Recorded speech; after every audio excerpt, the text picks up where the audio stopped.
Hi guys, so today I'm going to talk about my spiritual journey.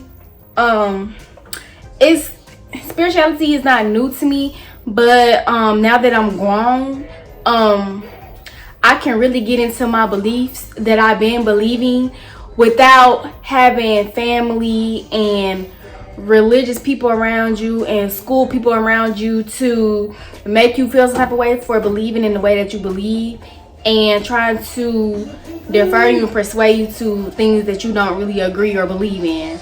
So let's get to it. Say hello. Zakai was supposed to be in the video, but I think he was trying to leave. Okay, so hi, my name is Joy King. You don't already know my name. I'm 24 years old. I'm a Capricorn. I have a baby and he's going to be turning 2 in February. I live alone. I've been living on my own since I was 18. And yes, so let's just get started.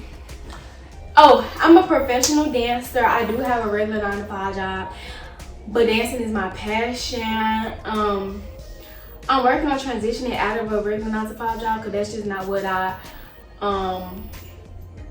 aspire to do in life, is work a 9-to-5 job. But I do what I have to do until I get to where I need to get. So basically, y'all, I've been on my spiritual journey since a child, and I honestly believe that the vessels that God gave me to bring me into this world were literally just vessels to help mold me to the person that I am today. The vessels that I had to bring me into this world, they were just that, to bring me into this world and to put me in a and to put me in a situation to where I'm molding to the person that I'm supposed to be in this world and in this lifetime. There wasn't really loving situations on either end. We're not even gonna get too deep into that, but as of today, I don't really have a relationship with my mother or father. It's not because I was rebellious. My parents had me when they were older. They had me like at 40. They both had children already, well, a child already. My mom had a child on her side, my dad had a child on her side. Both girls. I have 2 sisters. One is 13 years older than me, then the other one is 10 years older than me. I don't really have a relationship with either one of them. Either the time gaps are so big that when I was 5, my sister on my mom's side went to the military and never came back home until it was time for her to get married. And then it was just such family drama and mess with that she don't really come back at all, period. Like my sister on my dad's side, we just lived in 2 different places. Our dad is an alcoholic.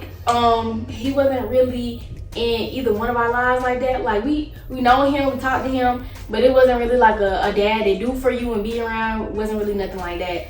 So we didn't really get close till we got grown. Till I got grown. And then just with family things, we didn't stay close. But yeah, so my family is my friends, and I can literally count them on one hand, not even the full hand. So that starts to get into the spiritual journey. So as since a little girl, I was very intuitive, and I was always the black sheep. I never really fit in with my family or in a friend group growing up. I was never, people can vouch for me now, Joy was never a part of a clique. I always was nice and cool and everybody knew me, but I wasn't part of a specific clique. Everybody know that they can come speak to me or they can hang with me. I danced, I played sports, but it was never like, oh, Joy's a part of this clique. Like in the lunchroom where you go sit with a specific clique every day, that was not me. I would go to this table or this table, whoever I felt like talking to and chilling with that day. Like, and my friend group have always been a group of boys. I always kept like 1 or 2 female friends that was like, and it would always be one girl who'd be like my best friend.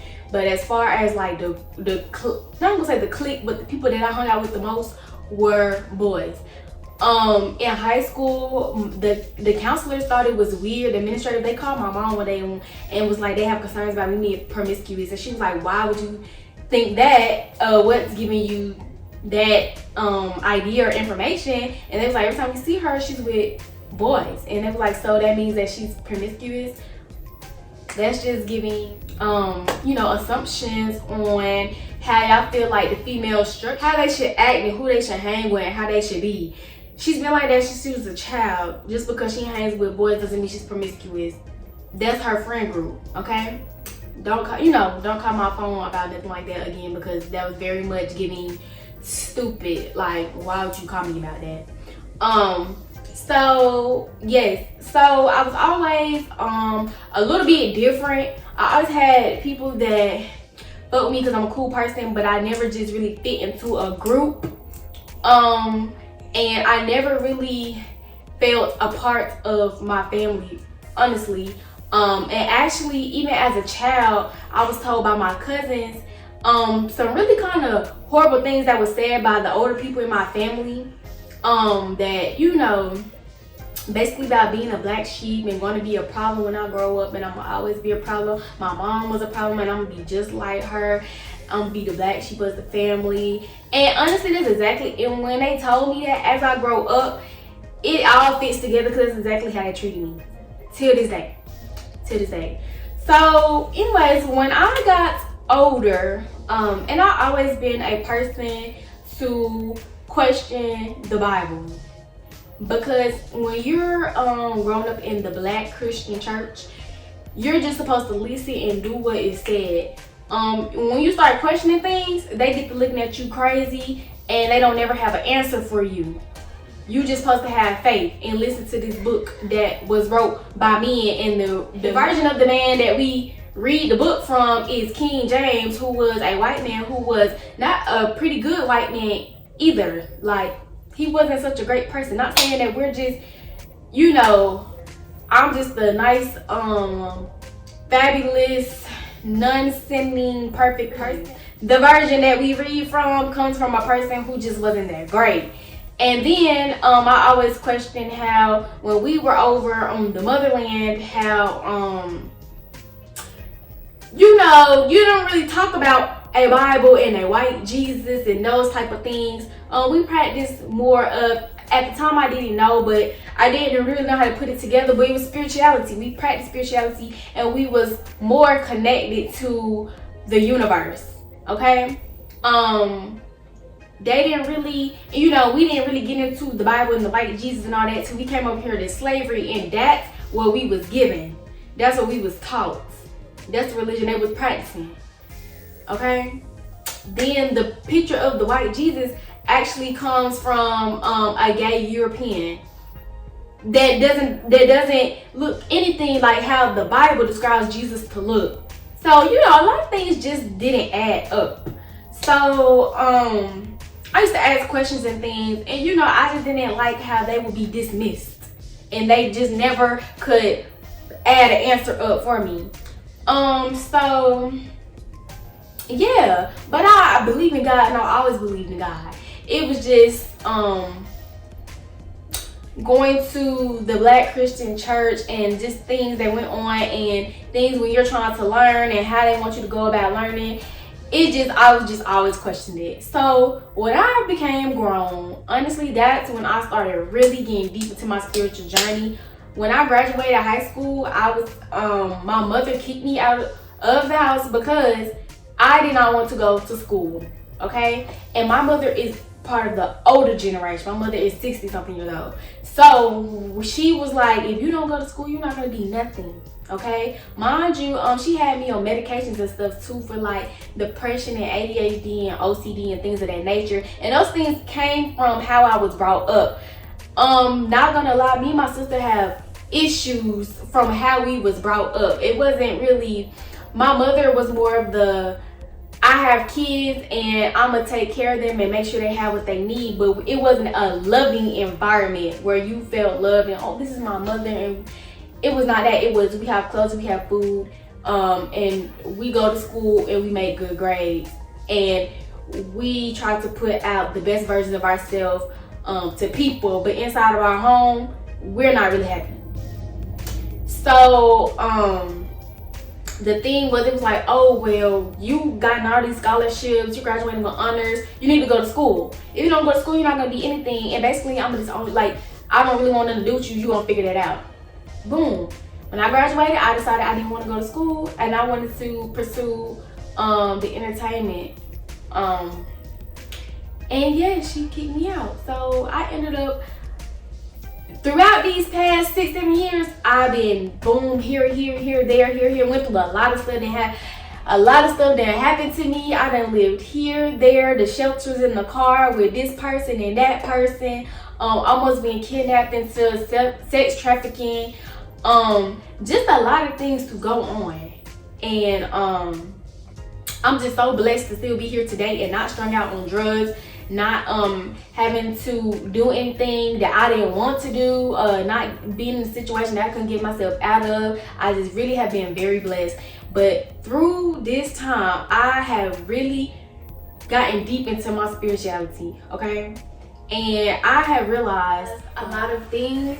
And for one, my circle of people have gotten very much small. Like I said, I can count them on one hand.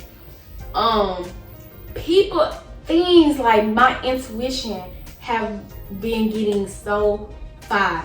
Like my intuition, the energy, baby, the energy. Well, if I have a conversation with you, I could feel your energy off rip most of the time.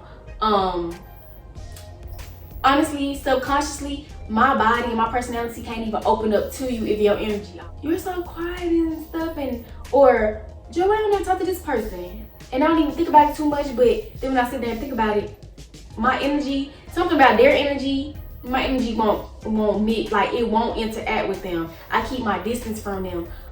People, I notice certain things, like people that be around me, certain things I pick up, and I've noticed this past year and a half, people have been falling off like flies. And honestly, I used to be having to think about being alone because I never really had too many people around me, but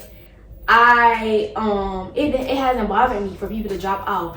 I'm working on detachment too, for where people that I really love and care about, when their time is done, their time is done. They was here for a season and a reason.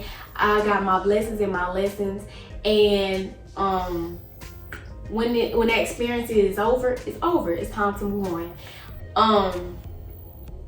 And my child's due date was 02/22/20. Mind you, I'm not gonna lie, I wasn't going to have a child, but for one, his dad begged me to have him, and for two, when I got that due date, that's an angel number, 2222, 02/22/20. I said, God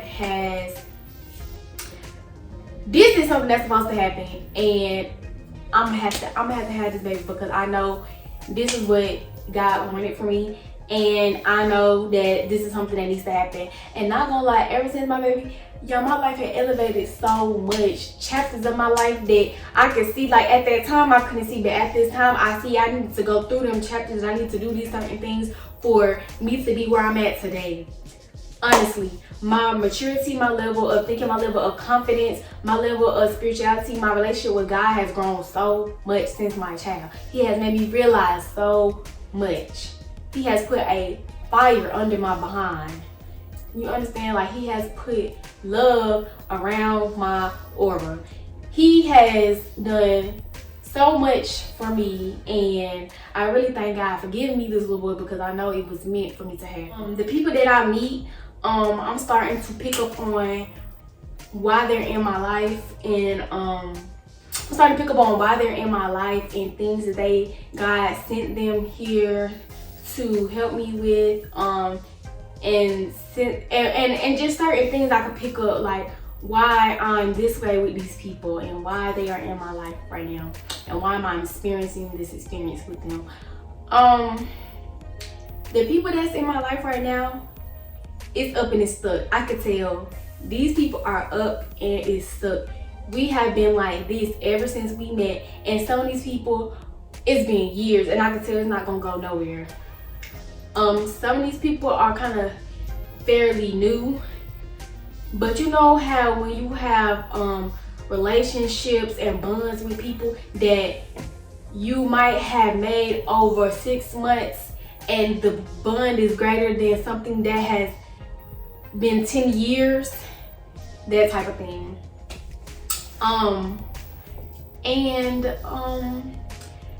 Y'all, and I always believe in aliens. I always believe in spirits. I could hear and see spirits when I was younger. To this day, I'm still sensitive to spirits. Now, it's so crazy because I'm a scary person. Scary, baby, honey, scary. But it's so crazy how sensitive I am to spirits, and I'm so scary. It's so crazy. Yes, and it's so crazy, y'all, because the house I was growing up in, well, one of the houses I was growing up in, it had a spirit. It's a family house. My mom built it, but then somebody else bought it and everything else. It's crazy. My mom now lives back in that house, but it had a spirit in there. I used to tell my mom all the time, it was this one room, it was painted red, and I would not go in that room. I was so scared of that room. Y'all, she did not believe me for nothing. I had an uncle who was in prison for some years. He done got out of prison, but in his time in prison, you have nothing but time. So he know different languages. He done did a lot of studying. Like, he done got certificates and everything. So when he got out, he was able to be very successful because he had done so much while he was in prison. So all the studying and everything. So he came out and he was on spirituality when he came out because, he had done his research. I guess it's something that he stumbled upon in jail. So when he came to visit my mom, he told my mom that there's a spirit in that house and the spirit dwells in this room. And when she said, I never believed Joy, and you done said it that the spirit is in this room, I'm about to call her and apologize because I never believed her. And he had cleansed out the room and the house for her and everything. But he was like, she felt the spirit. He said, yes, ever since she was a little girl, she would not go in that room. Till this day, she don't like the room. Like, my uncle was like, yes, it's a spirit and it dwells in the room. So he cleansed out and everything, but it was just crazy to me. My mom would never believe me, but somebody else said it and she believed it. But yeah, so I always been sensitive. And my grandmother on my dad's side, they have spirits in their house, and it's so crazy because this is one lady that we have all seen. When babies and children go into my grandmother's house, it's this 2 rooms. It's a bedroom. It used to have this scary doll in there. Anybody that's our age would not go in the room because we already felt energy. But babies loved it. Used to go in there, play, talk. Like, you would go in there and you'll see babies like this, like they would, and we would be like, oh no, honey, oh no. And that's what we're talking about, that type of stuff right there. You could tell it's something in that room. And then she has, like, how old people always have the little dining room that has like fine dining, nice furniture, nice plates and things. It's just that one room where company come over and you want to be fancy, so y'all go sit in that room. They go in that room too. Like, it's some spirits in there too. But y'all, this one lady that she comes, like, we seen her come down the hallway past the computer desk and into the kitchen. When I first seen her, y'all, it was like 1 o'clock at night. My grandma is from New Orleans. Well, she's from here, but her family's originally from New Orleans. She's Creole, so she's very like yellow, the good hair, the green eyes. She's very that type of looking. So they're Creole or whatever. So she got these seashells. A lot of her stuff is like, like down south, close to the water type in her house. So she had these seashells at wind chimes. Y'all, one day it was like 1 o'clock at night and a breeze came by. I was watching like TV. The breeze came by and the seashells started like ding ding. So I'm like, where did these come from? Something said, look behind you. Y'all, I turned around, look behind me. It's her sunroom. I turned around, look behind me, out the sunroom. Y'all, why did the lady, she's wearing a dress. The skinny lady, she's kind of taller, average height, she's wearing a dress. She comes down, I seen her come out of the hallway past the computer into the kitchen. And it was not scary. It wasn't a scary presence. It was more of like a just checking on you or just making it known that I'm here type presence. But y'all, when I tell you I'm scary, so baby, I said, y'all, I ran so fast to the back. I was like, grandma. I was like, I saw the lady, I saw the lady. And my sister was like, the lady that walked past the computer desk. I said, oh, you know too? She was like, yeah. She was like, grandma seen her too? We all seen her. So my grandma was like, she feel like that's her auntie. Her auntie died in that house who raised her. She said she feel like that's her auntie. And also it was some white people that had the house before she bought that house. They might be the white people. But they always like, she's not scary, but we all seen the lady. So y'all, it's just real crazy. So I always believe in spirits, but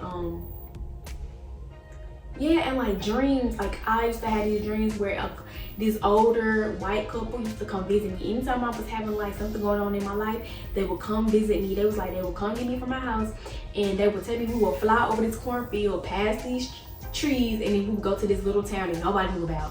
And they would always take me, they would like feed me, we'll walk around, and they would always bring up something that's going on in my life.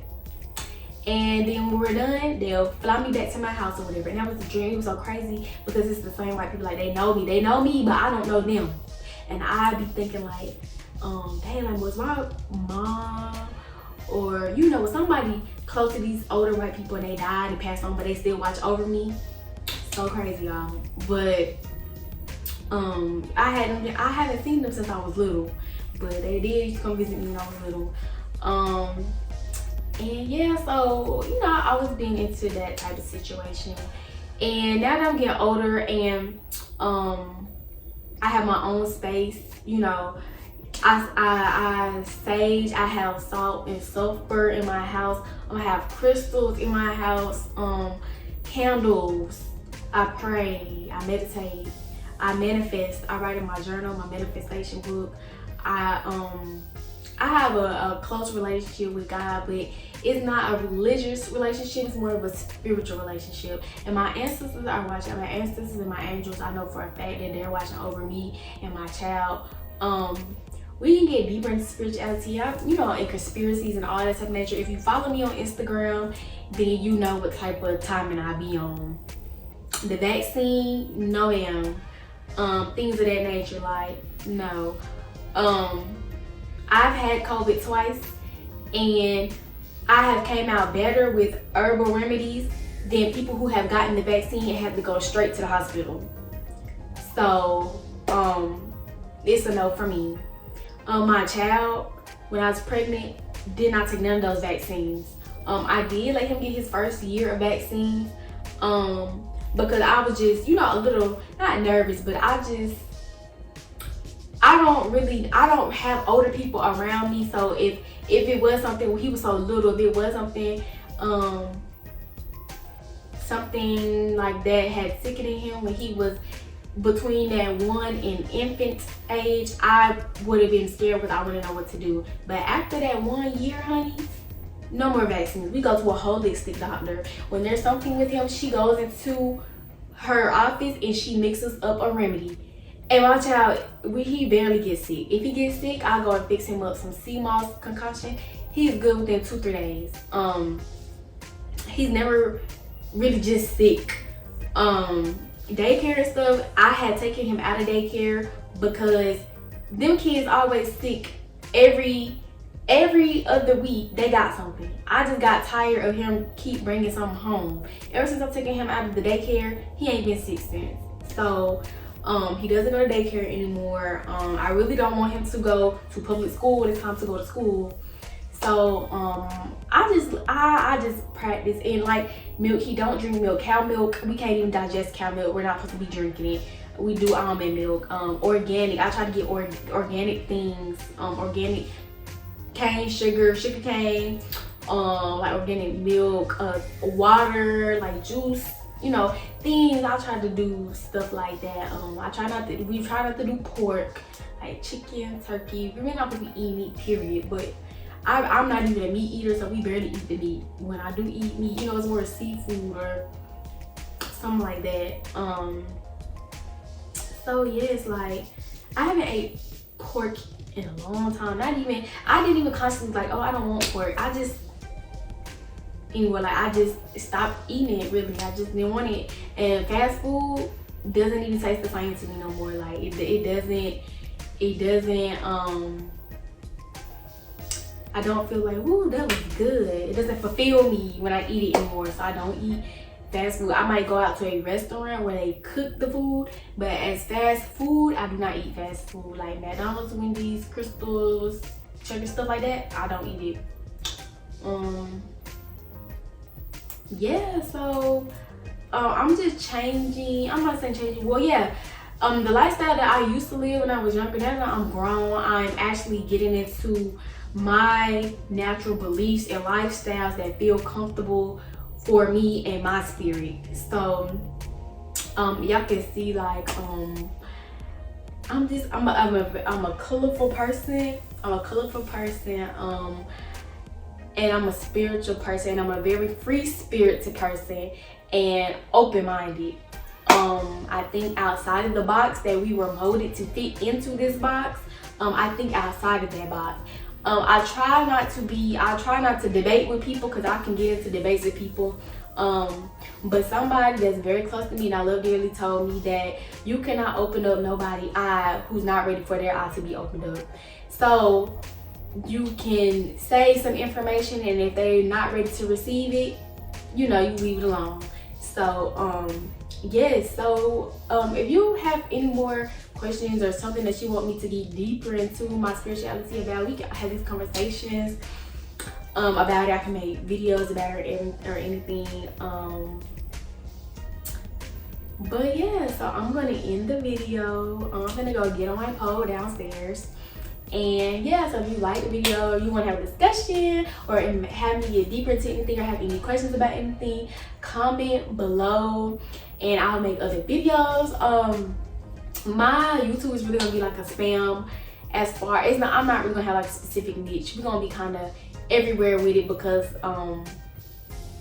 I just have different things that I want to touch at because whatever comes to my mind, oh, this seems fun, I want to do this.